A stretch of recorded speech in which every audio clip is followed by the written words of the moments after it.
You are listening to Booze and Baseball with Derek Johnson. I'm Dusty Baker. Pull up a seat. Sit with us at our bar. Let's talk some ball. Derek, we're going to jump right into this thing here with our chunk and look back at its stat. It is September the 26th of 2023. We're going to dig back a little bit to September the 26th of 2016. The Reds defeated the Cardinals 15-2. Joey Votto would go 2 for 4 with a home run. Brandon Phillips would go 4 for 5 with a double, 2 stolen bases. You have Adam Duvall went 4 for 6 with 2 home runs. He had a career high that year, by the way, of 33 home runs. And then a guy by the name of Steve Selski. He went 5 for 5 with a home run. Do you even know who Steve Selski was? Never heard of him. Never heard of him myself. So the Reds obviously didn't go far that year. 2016, the year the Cubs won the World Series. A couple familiar names here. Jaime Garcia got the loss. But more importantly, Michael Wacha. He allowed 7 earned runs in 2 2/3 innings pitched. And then Luke Weaver allowing 5 earned runs. That was in 2/3 of an inning. So needless to say, it has not been great for Luke Weaver since that day. And on the other end, Tim Adelman, he went 7 innings, gave up 2 earned runs and 4 strikeouts. That's another player I didn't even know. Yeah, that's was that around when Michael Wacha was a rookie or no? That was a long time ago. I just remember the year Michael Wacha came up and just immediately started being one of the guys for the Cardinals. It looks like that season 2016 was kind of his worst year. The year before he was an all-star in 2015, and then 2016 had over a 5 ERA, which has been one of his worst seasons in the majors. He's kind of had up and down seasons. He'll have years where he has low 3 ERAs. Last couple of years has been really good. This year with the Padres, mid-3s ERA. So, I used to love Jaime Garcia, though. Well, there's a lot of reasons why I decided this was the appropriate chug and look back at its stat. Okay, number one, Joey Votto. Okay, we're obviously going to talk about Joey Votto a little bit on this podcast. Number two, I did want to bring up Michael Wacha. The team that he played for this year, the San Diego Padres, and he had a great year, by the way, this season. He was very efficient this year. But there is a connection between Joey Votto, Michael Wacha, the Padres, and it's who our third guest is. And we haven't had a guest for a while on this podcast, Derek. It's been a little bit, but I am very excited to introduce none other than our very good friend, Paul Banyi. Paul, welcome to the show, my friend. Thank you guys for having me on. Stoked to be here. Long-time listener. Just happy to finally get on it. So, Derek, would you like to do the honors and explain why Paul is on our podcast this week? Yeah, Paul just basically destroys us every year in fantasy baseball. So we wanted to pick his brain, get some insight on his fantasy knowledge, steal any knowledge and info that we can from him. That's the main reason we're really having him on here. But no, we wanted to have the winner of our league on the show, and well-deserved. Paul has – I'm trying to think how many years we've had the Dynasty. I think this is year 9, I want to say, of our Dynasty League going back. And this is, I think, the 4th time that Paul's already won it. So he's been a dominant force, and I think we can all learn a little something fantasy from Paul. Well, before we go through Paul and talk to Paul about his team, about how he got to this point, we're going to do our drinks. We're going to do our little cheers because we got to do a cheers to you, Paul. So let's start off with you, Paul. What is your drink for the show? Oh, I'm going to be a little late. I'm going to be making a mixed drink. It's going to start with some Fireball. Great way to start. Beautiful way to start. I feel like I'm going to have probably the most lame drink today, but that's okay. It has a special place in Midwesterner's heart. So that's okay. Paul is celebrating. You had I believe it was a sober September, but you're breaking the curse today. Yeah, just for today. And then to pop a bottle, it's just some sparkling cider. Going to mix that in with Ooh, that's interesting. I was going to hope that you had champagne or something like that with sparkling cider close enough. That's pretty close because that's what you would have during Thanksgiving, right? That was as a kid, the Thanksgiving, it tastes like candy kind of. I got to go grab a bottle opener. All right, you do that. Here, I'll give you my drink while we're doing this. Mine is very easy. Go right ahead. So one big thing in the Midwest is we have Sonic. And Sonic, the fast food, you see the TV commercials and everything. Where we grew up or where we went to high school and everything in Southern California, they didn't have a Sonic nearby. No. It wasn't a thing.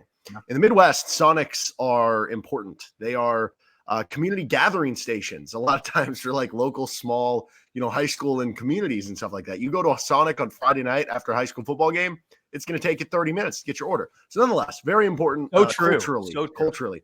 So a big thing that people do is they'll get a Sonic drink. And there are a lot of great Sonic drinks. You can do the cherry limeade, the ocean water. I went for an ocean water here. So we got some blue drink. I don't even know what's in it. There's like Sprite and all sorts of stuff in it. Doesn't matter. So then what people will do is they'll mix it with alcohol. So I have mixed this with some vodka and you just stir it up. I won't drop names or anything, but there was a guy who used to work at my work. This was before I was there. They have these Route 44s of these drinks, which are 44 ounces. And he used to be on air and he would fill up the 44 ounce and drop a little bit of some from a handle and go on air and say crazy stuff and do fun things. But I'll leave it at that. I'm a little less tame than that, but that's my drink for the day. And he was still employed, gainfully employed. No, that's a solid Midwest drink. I think that's a pretty fair one. Derek's coasting out in Kansas, and that's a good way to celebrate the end of our season. Paul, you got your bottle opener. I saw you struggling there a little bit. Yeah, and then I'm going to finish it with topping it off with garnish and an apple. Oh, beautiful. Okay, so take us through the whole drink. Take us through the whole drink one more time. So I did a heavy pour of the Fireball, popped some Martinellis, and then got the garnish of the apple in here. Oh, beautiful, beautiful. All right, I will finish it off here with mine, and we'll do our cheers together, all right? So I got some Bacardi, okay? We're going to take 3 shots of Bacardi, okay? And I want you guys to see that it's legitimately 3 shots of Bacardi. And this is, by the way, it's 10:52 in the evening, my time.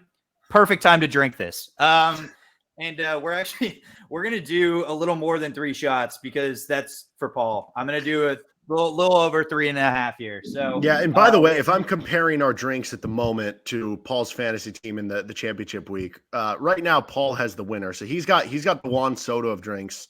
Yeah. I'd give myself I was a useful drink, but I don't know, not a great one. I don't know. Maybe I was Max Kepler, a little underrated. Doesn't jump off the page. I'll be interested to see what yours is. Yours was the Brendan Donovan.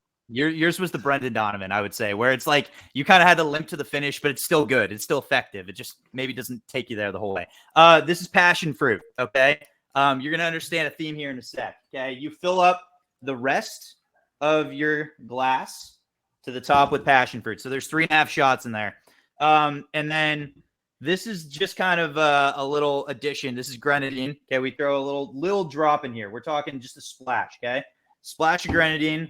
And last but not least, we throw in just a squeeze of lemon, okay? Squeeze of lemon at the tip top. And then we take our handy-dandy glass. We're going to shake her up, okay? Going to shake her up just like that. All right. That was a horrible shake. It was not great. I'm doing this at my desk, so stew me. I dare you. Last but not least, we do our pour into none other than my Ron Swanson. There's no wrong way to consume alcohol glass, okay? There is no wrong way to consume alcohol. This is my pour, okay? Pretty pour right there. Oh, it's a nice color right there. Now, if you're sitting there and you're looking at this may look familiar to you. I have a reason behind the theme behind my drink, which is a hurricane. It's a hurricane because we are headed to New Orleans, baby. We're going to NOLA. Let's go. Cheers to Paul. Cheers to NOLA. Cheers to Joey Votto. A great season. Welcome to our show, Paul. Cheers. Thanks for having me. That is dangerous. Okay, Derek, what's the player comparison to my drink? I need to know first. With a hurricane, man, that's flashy. It is flashy. I don't know. I want to talk about this guy today. So I'm going to make this Ozzie Albies. It's Ozzie Albies for you in the championship week hit 387, 412, 677. He was a player who was on my team. I love Ozzie Albies. I traded him to you last year because he was injured, out for the rest of the year. I was in contention, finished second in the regular season. I was like, I need something to try to win now. I made a win now move. I traded him. You ended up, winning it all. And Ozzie Albies is a big reason why. 2 home runs, 7 RBI, 3 doubles in the last week of the season.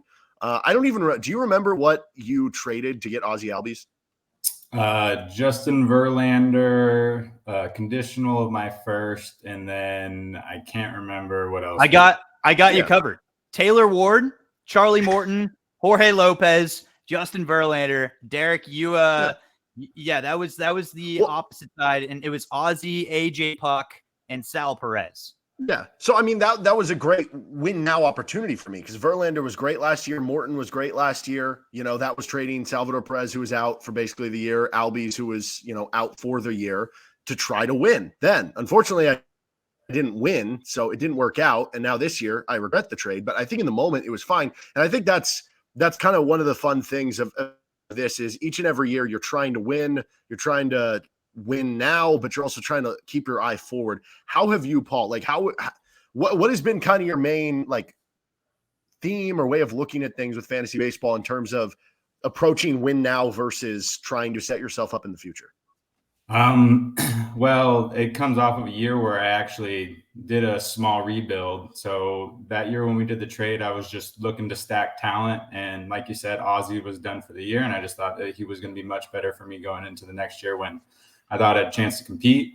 I hate to say this, but I thought last year was Justin Verlander's last good year. I thought he used it all, but he's proven me wrong.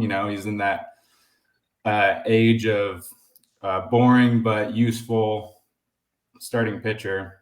I just like watching players, so I'll trade for young guys that are exciting. That's generally what my go-to move is.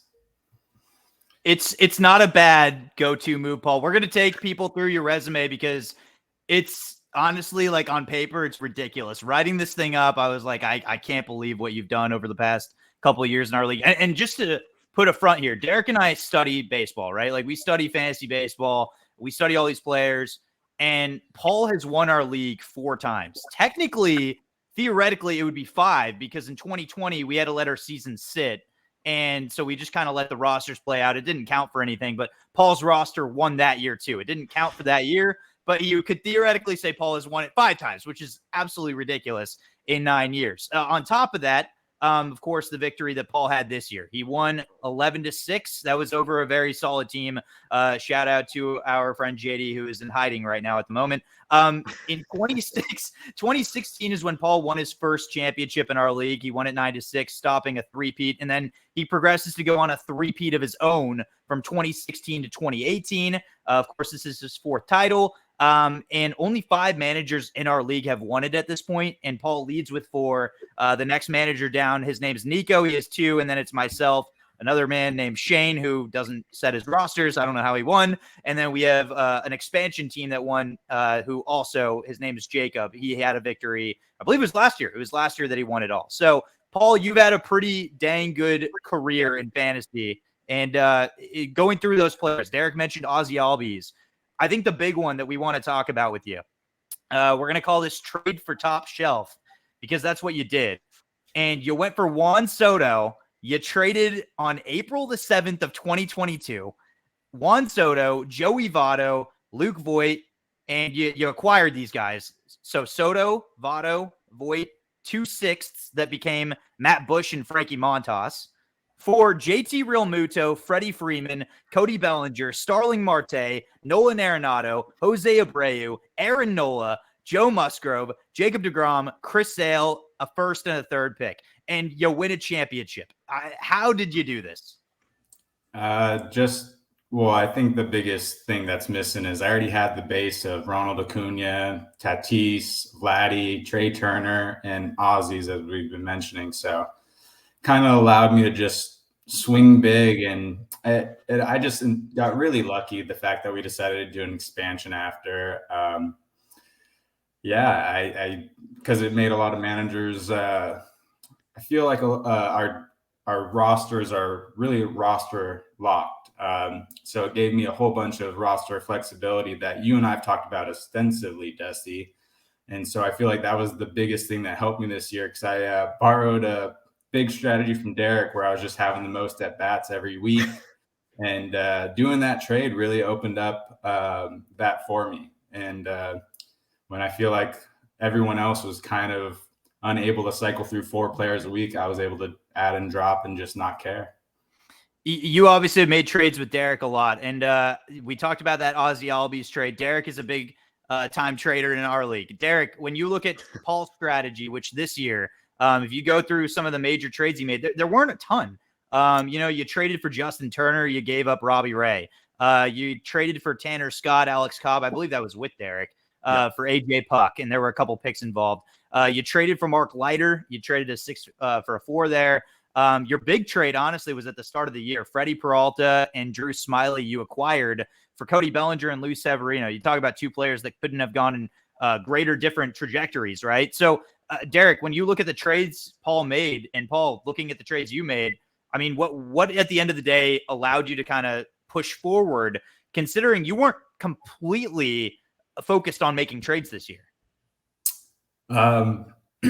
Just the whole, I want to take it back to the Tarek Skubal trade that Derek and I made a year ago. Actually, I felt like that was just, I wanted to acquire 26 and 27-year-old pitchers this year. So that was the whole philosophy going into getting Freddie Peralta.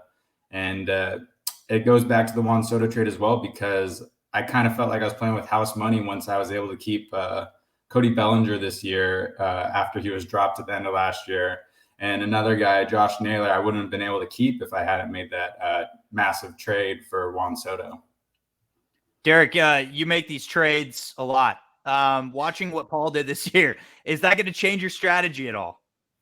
Well, yes and no. I mean, this year I got very aggressive with it because I was very much out of it, or, I was a team that was, I was trying to find some sort of balance. I was trying to find some sort of spark that kind of got me going. And that ended up, being the way that I went about it. And when I was in 8th and 9th place through a lot of the season, it was like, okay, well, this is at least something fun to do to occupy myself over the course of the season. And so then I kind of made it a goal from there I wanted to get a lot of really young pitchers and build my staff that way and just kind of grow with them. So at this time, I'm actually, my hope and plan is to right now I'm too kind of roster imbalanced. I have too many of these young pitchers. So I'm going to try to trade like maybe 1 or 2 and get maybe a good hitter out of it or something. But for the most part, I do feel like I've gotten to a place where now I feel a little bit more comfortable not trading as much. Like I said, I'm going to try to make some moves on the margins, maybe try to flip a pitcher or 2 here or there. We do have another expansion happening this offseason, so that will lead to certainly a number of trades just to deal with the format of that. But yeah, man, I think there's plus and minuses both ways. Like, I think there's multiple ways to skin a cat. It's the same way with determining who's going to win. Everybody has their own different kind of strategy, which I think is kind of cool. For years I did Paul mentioned the at-bats thing, and that worked for me to have a lot of good, successful regular seasons, but my team would always not do well in the postseason. So I tried something different. And last year when I was good, I tried something more with pitching, and I had like Shane McClanahan when he broke out and some of these things. And then it still didn't work in the playoffs. So I tried something different again this year. And again, it didn't work. But you have teams like the guy that Paul beat in the championship usually, has these elite relievers with high K/9s, and he wins ratios. And then you have certain teams that go all in on hitting. Certain teams that go all in on power. You have certain teams that go all in on pitching. Like, there are just different strategies that everybody has. And I think that is a really cool thing about this.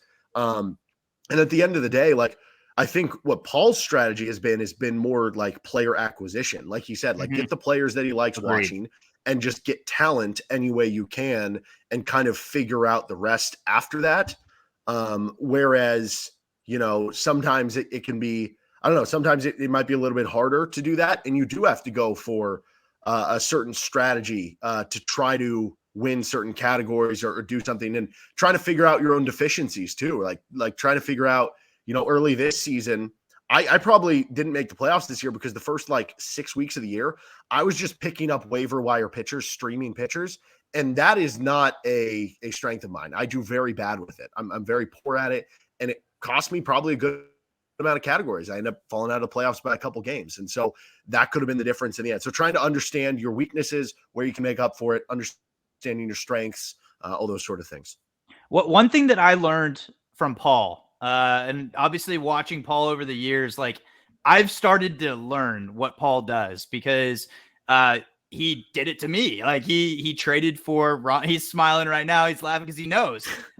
I got the receipts here, and I'm gonna share it with you because this is what he did. He's very smart with how he went about this.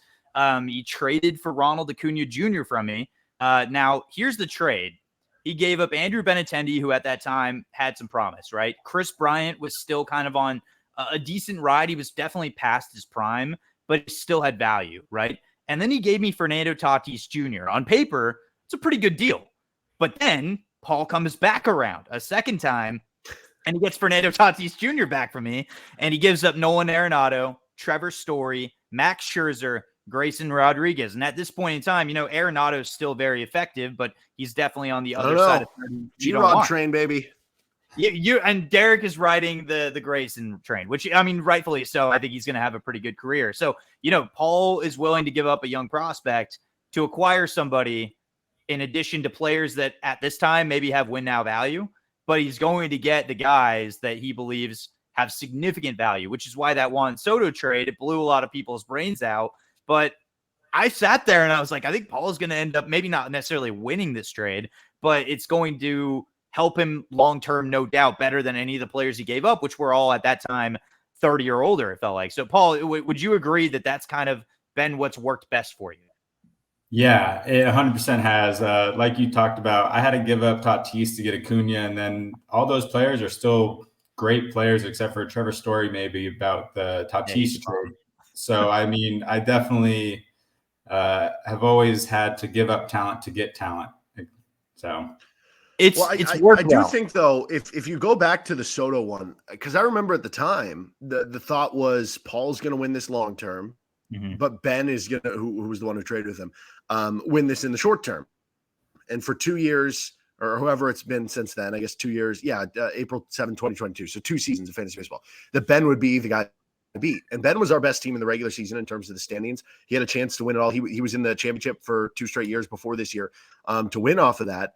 But I don't know. Was there ever a moment when you made that trade, Paul, or when you were proposing it, where you were basically like, if I do this trade, like, yes, it will help me long-term, but I basically have to punt on a year and that's going to suck?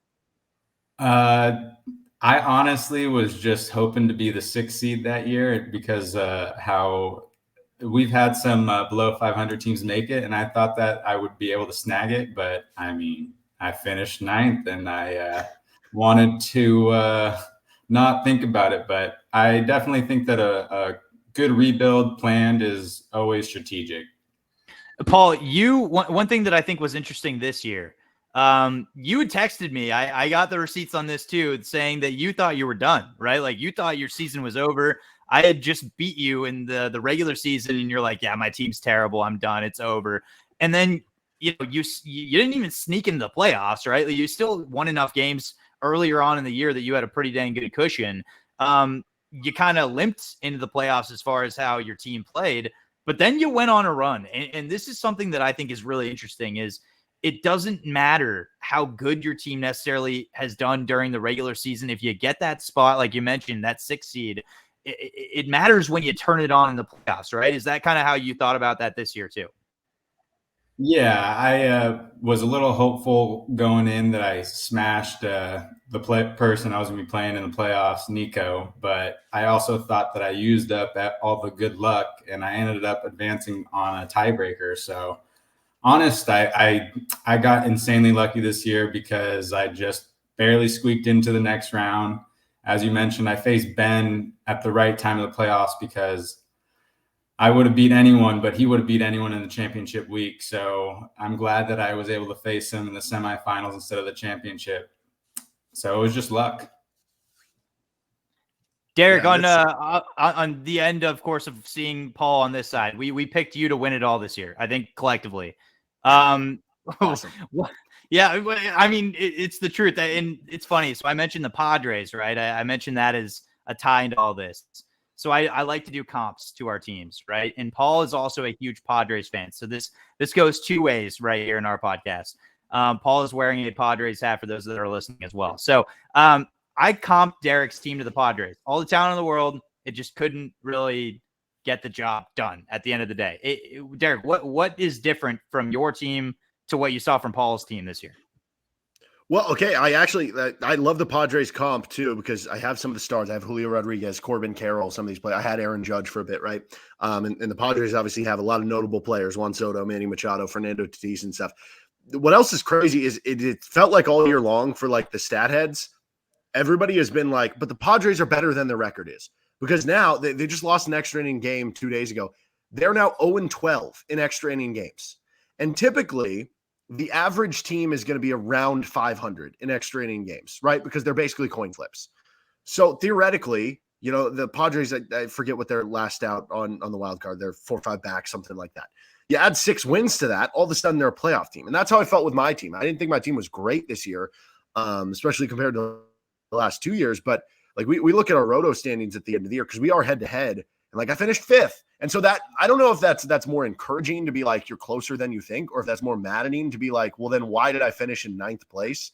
I don't know what would go into that. So that is maddening. But I think Paul's ride, like he said, there is a bit of luck involved in winning it all. There always has to be. And maybe if you can be that dominant of a team, then you can overcome the luck. Like some of those early Paul teams were just going to win, I feel like. But this year's team, it was kind of a wide open race. Like there really anybody who made the playoffs this year could have won it all. And we've seen that maybe the last 2 years in our league. It's been a little bit more wide open. Just get in and anything can happen. Again, he had to win on a tiebreaker in the first round, and then he got hot after that. So I think it's a lesson for me as just find a way to get in the dance and keep taking enough cracks at it and hope that something turns your way. And maybe I can be closer than I'd hope. But yeah, man, it's hard. It's really, really hard. And I can only imagine how justifying it is and how much fun it is.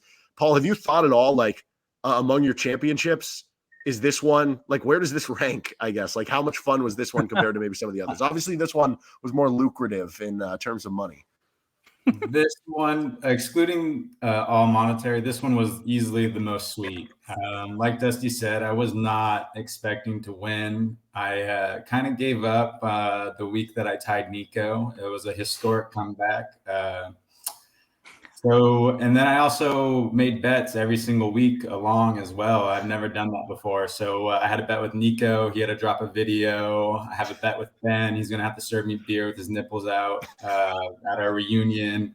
And then JD and I did a jersey bet. So I'm going to be wearing a nice Juan Soto jersey the whole entire reunion. That is awesome. I was going to ask you a little bit about those bets. I do have to ask you more about the Ben bet. How in the world did you guys stumble upon that? Because like a jersey bet, a video bet, like, so in the video, Nico basically had to say that he strives to be half the manager that Paul is, which is one of the greatest things that I've ever seen. The jersey bet, that's a really great one. You won big on that. Juan Soto literally carried you in that championship week. So that was very poetic. But talk to me about how in the world this bet with Ben came to be. He's the one that proposed it, but I'm a big Mean Girls fan. So I was really down for it as soon as he said it, because I've always wanted to wear that shirt where the nipples are cut out. And so when he proposed it, I was like, oh yeah, no, I'm down. Even if I lose, I don't see that as a loss. It's awesome. That's awesome. And yeah, we love all the characters that we have in our league too. It's what makes the league go round, and that's what makes anybody else's league go round as well. You have to have the friendships and the personal relationships, and that's as much of this as anything.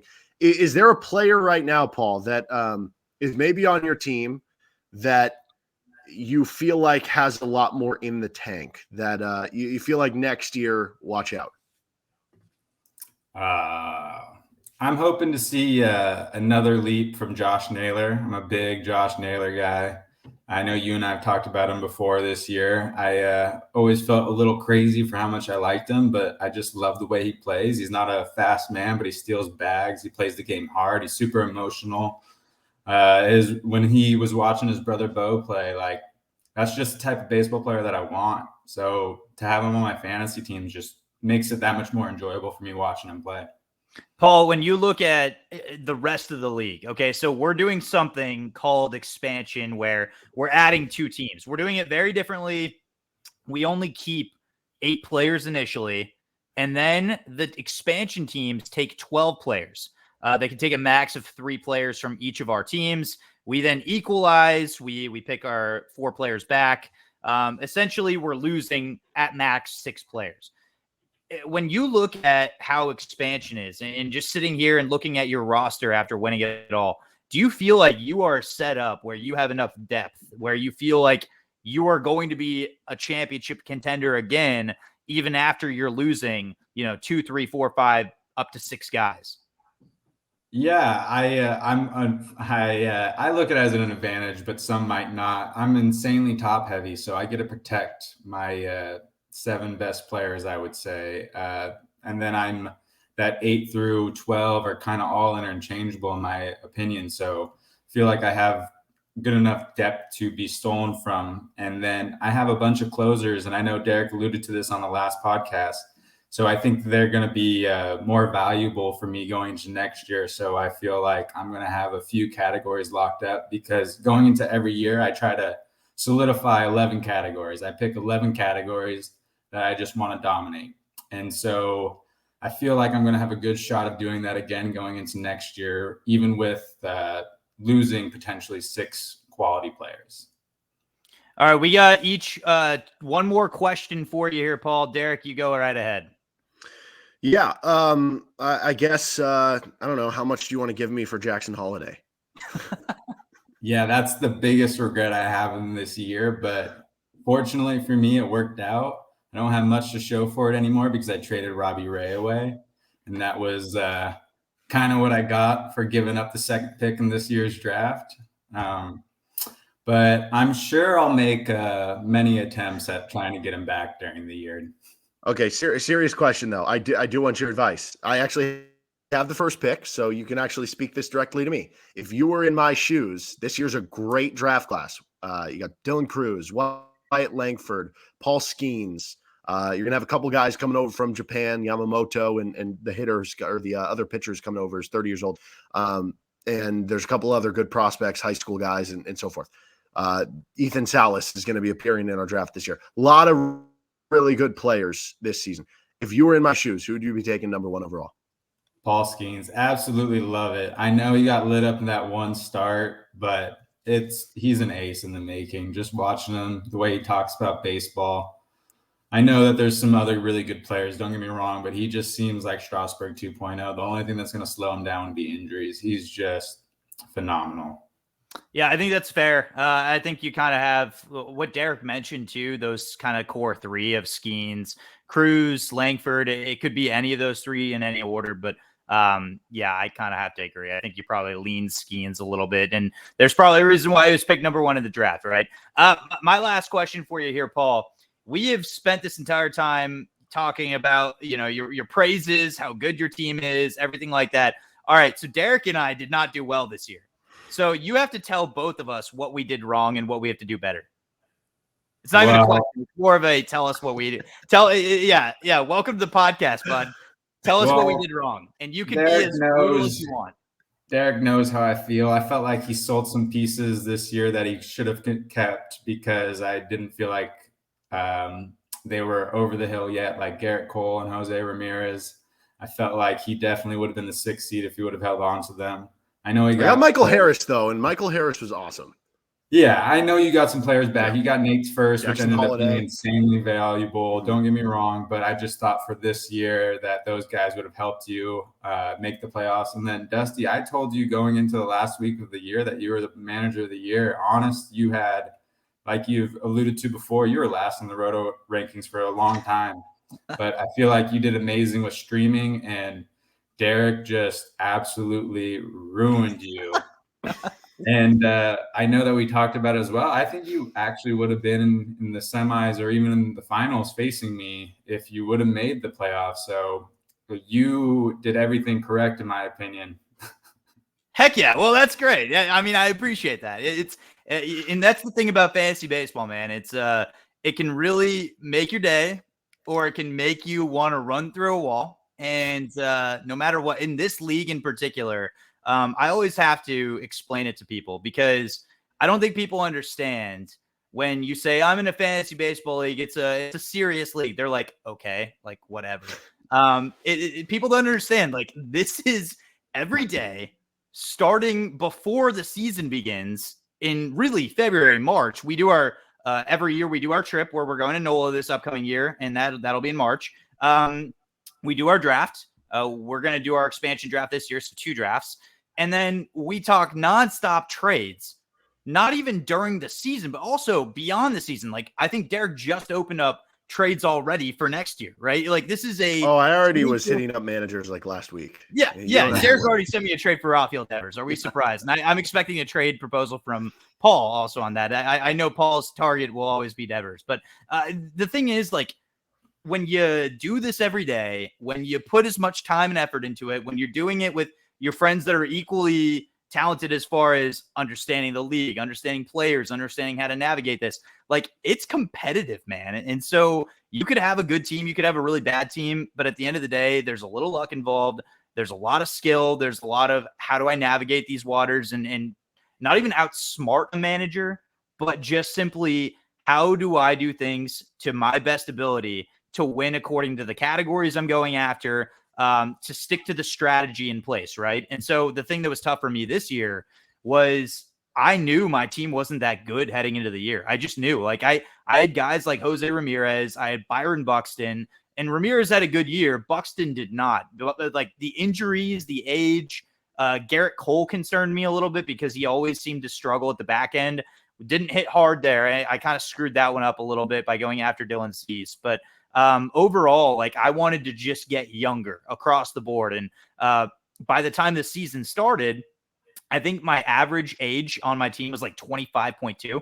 You know, that was what I was going for, which going into the year, it originally was like 31, I think. Like it was a very old one. So I guess like across the board to both of you guys, when you look into the future of Dynasty, right? Like what we're doing in our league, is your strategy different? Is it going to change now that we have 12 teams, now that we are adding 2 more, and ultimately it's going to look different? You know, it's going to look different. Players are going to be more valuable. What does it look like for you guys?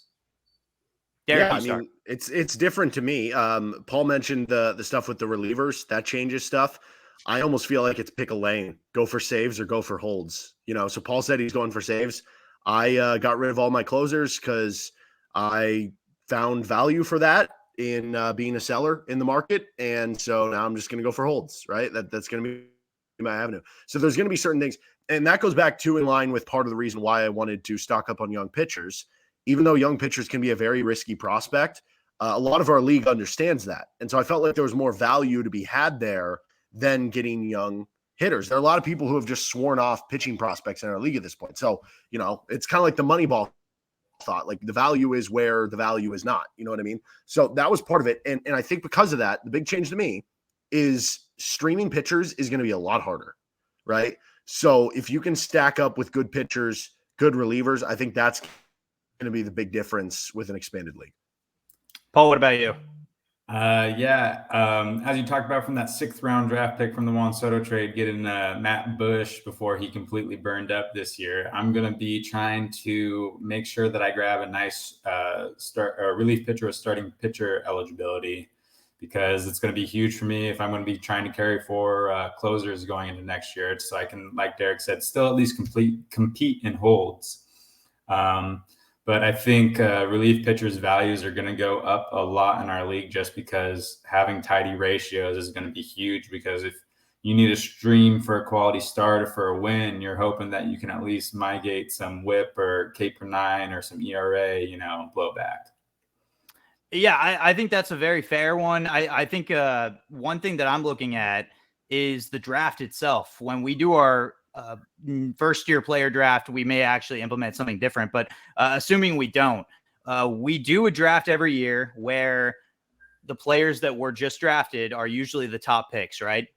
But beyond that, there is still value that's out there. And so for this particular draft that we went into, and luckily I can reveal this now that it's already happened, I made it a priority to get picks all early on. So I'm lucky. I actually strategically at this point, I don't have to worry anymore about kind of what I've done. I have a 1st round pick. It happens to be the 2nd pick in the draft. Then I have 3 2nd round picks. Then I have 2 3rd round picks. And then I have a 4th round that's in the middle. I don't have a pick after pick 43. And there's 84 picks in our draft. I wanted to be very top heavy. And I was willing to give up pieces. I was not necessarily willing to trade back at all. Because I found draft picks to be more valuable at this point, since I think that the value, like you look at what was originally in our league, maybe a 3rd round pick, right?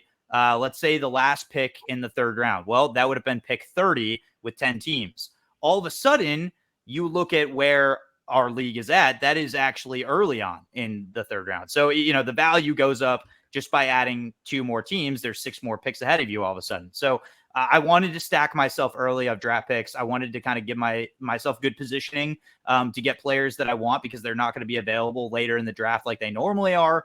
And then as far as the overall roster that I'm at right now with, I wanted young guys to carry. So you best believe Ellie De La Cruz, even after his struggles, I see what he did on the day of recording, and he hits a ball 119 miles per hour. And you're like, this dude may look terrible right now, but let's be honest, he's 21 years old, right? So you're just going to have to stick true to the players that you buy into. And that's what I'm going to have to do. So I ain't changing the strategy just because I had a down year this year. I'm sticking to my young guns of Gunnar and Ellie, and I love Luis Robert, Rafael Devers. It's a good core that I have. And you just, one bad year can't kind of, hold you back, because you saw with Paul that Paul finishes in 9th. And what does he do in the next year? He wins it all, right? So Derek, there's hope, man. There's hope. There's hope. Before we go, I do want to talk about one last thing. All of us have been impacted by watching Joey Votto play. There's a chance that we saw the last of Joey Votto playing at Great American Ballpark, and it didn't really hit me until I actually had to call the highlights for it. And I sat there and I was like, this is a legitimate Hall of Fame contender. Now, I want to ask each of you, because you guys both have owned him in our league. Paul, he actually helped carry you, by the way, in 2016. I'm going to bring this up because I have this pulled up in front of me. In 2016, the first championship you won in our league, you won 9-6. But more importantly, the guy that led you, Joey Votto, 6 runs, 13 hits, 4 doubles, 3 home runs, 8 RBIs, hit 419 that season. He helped lead you, man. So any final thoughts on Joey Votto possibly leaving the league? Is he a guaranteed Hall of Famer? And what impact did he have on you watching baseball? Paul, you start. Derek, you. I'm a little biased. He's just one of those personalities that I think is amazing for the sport. I've always just loved him because he's a character. And I know now lately he's got onto social media. I wish he would have been on it earlier in his career, but I think he has a shot at being a Hall of Famer. He's done a lot for the game. He's just a good guy on and off the field. I've always loved watching him play. He's one of those players that originated my whole strategy of just get guys that you enjoy and good things happen. Derek, what about you?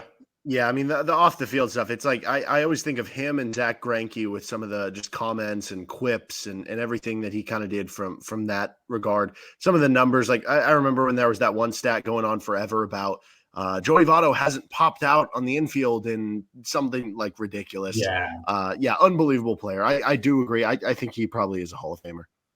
I think he's an easy first-round Hall. He should be first ballot, in my opinion, but I don't know if he's going to get that just because the power didn't necessarily show up or translate the way that, a lot of the writers want it to.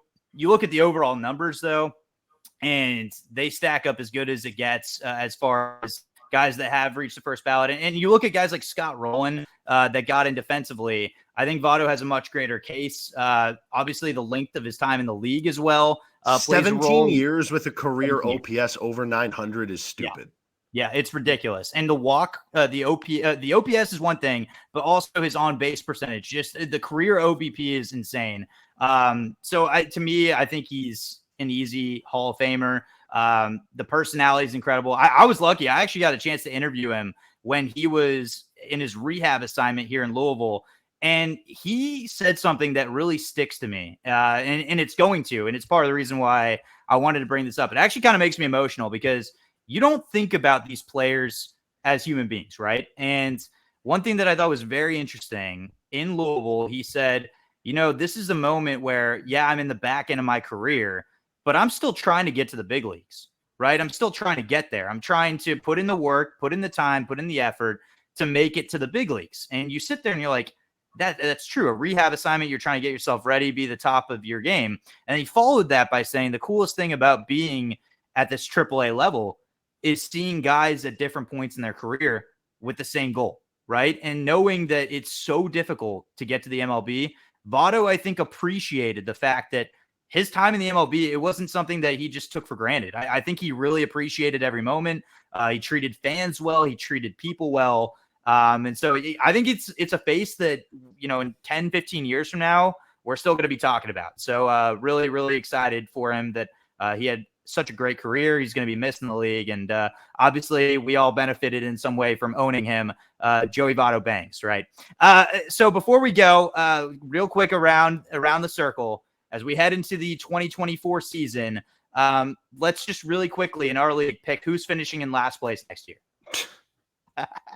Paul, go ahead. Just because he's always there, Shane.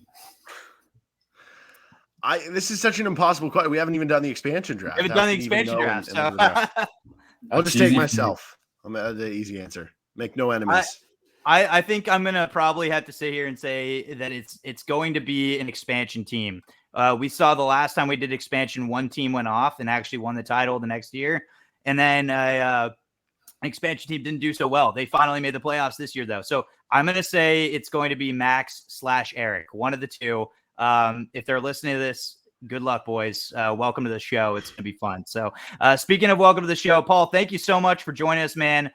We hope that you get the chance to join us again next year. Or do we, Derek? Do we actually hope he does? Because that means he wanted. No, I hope I'm the featured guest. Paul, thank you for joining us, man. Thank you, guys. I appreciate you having me on here. It's been a blast. It's been a blast with you as well, Paul. Hope you enjoyed your drink as well. And on behalf of Derek Johnson and Paul Banyi, I'm Dusty Baker. Thanks again for pulling up a bar stool and hanging with us. Let's grab a drink again in 2 weeks. In 2 weeks, by the way, it'll be playoff time. We will talk to you then. Until then, though, cheers.